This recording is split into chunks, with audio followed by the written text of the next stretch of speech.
उतरत चाहे पर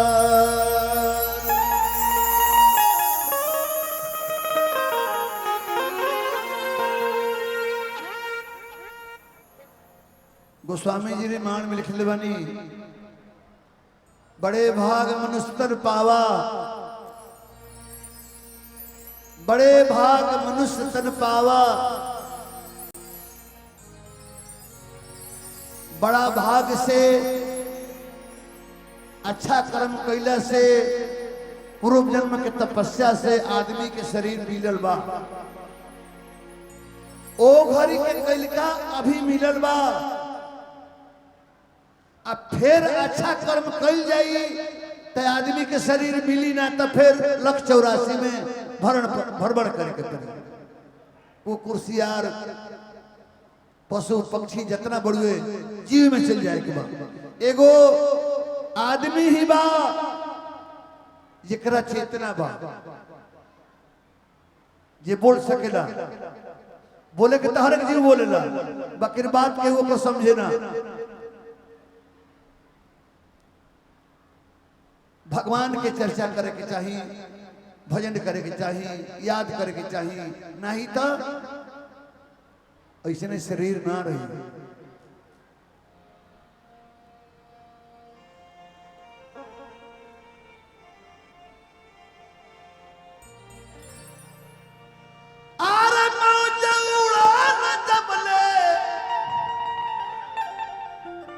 भिखारी ठाकुर के धुन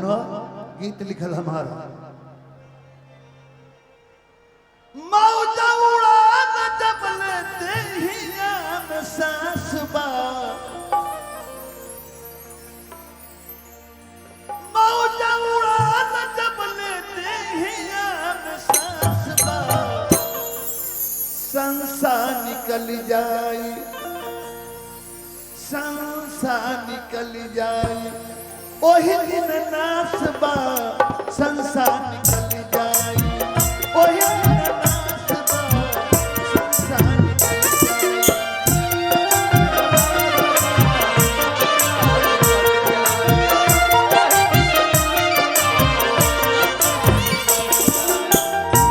कबीरदास जी निकले बनी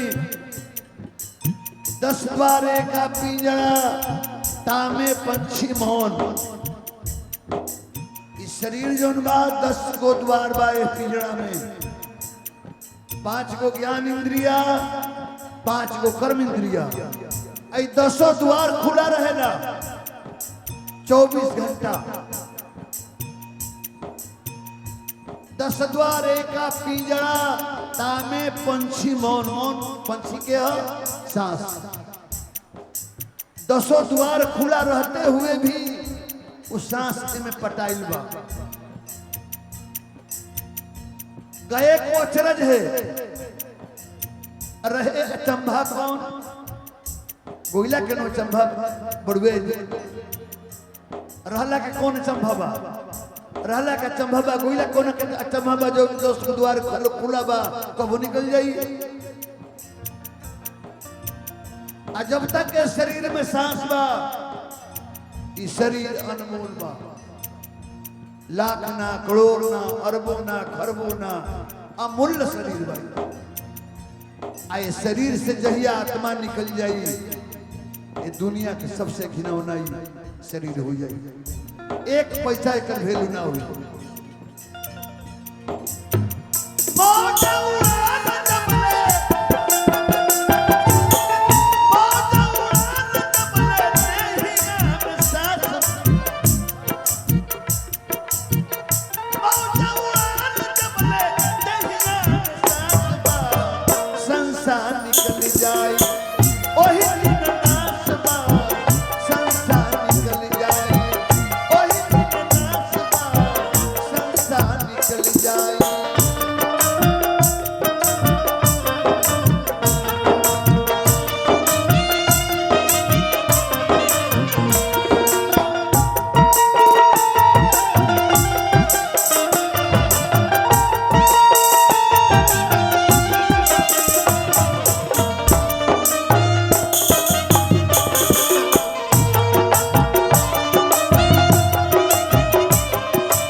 स्टॉक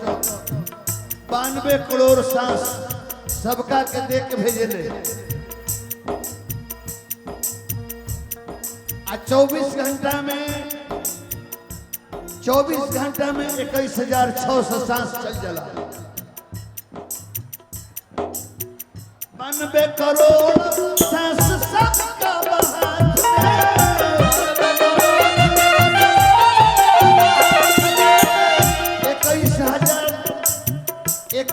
हाथ में 21,600 दिन रात में पहले के आदमी 100 वर्ष 100 वर्ष 150 वर्ष जियत रहे आयो 50 साल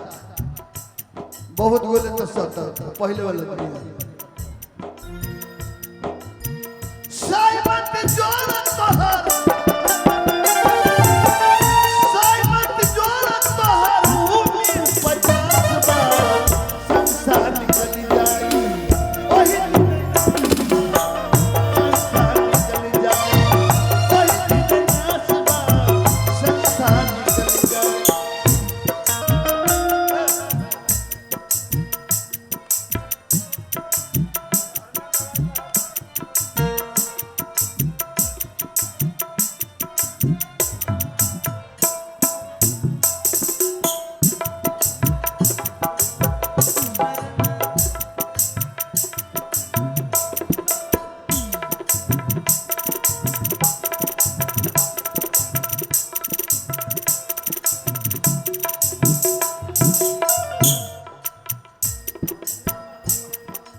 बानवे करोड़ सबके सांस बा थोड़ा सा हारमोनियम में आवाज बढ़ा दीजिए 92 करोड़ वर्ष सांस बा 21,624 घंटा में सांस चल जाला सबके 1 मिनट में स्वस्थ आदमी के सांस 15 हाली चलेला स्वस्थ आदमी के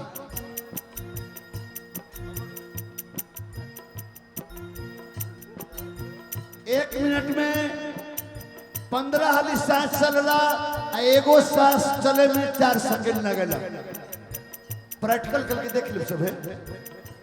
आज बेमर्दा आदमी होई ओकर 1 मिनट में 15 हाली ना चली 18 हाली चली 20 हाली चली 22 हाली चली आ दामा वाला रोगी के 25 हाली 30 हाली चल जाई भाई 1 मिनट में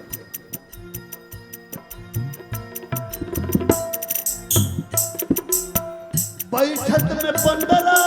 18 बोलत में बैठा रहब तो 1 मिनट में 15 हाली सांस चलेला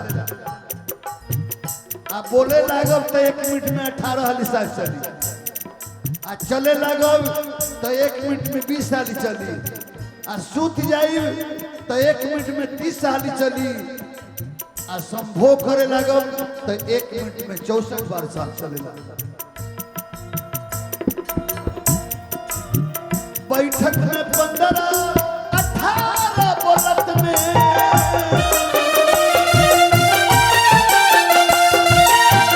चलत में 20 30 चलला सोवत में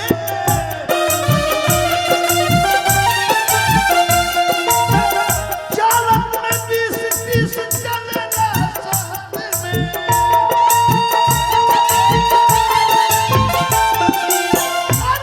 आ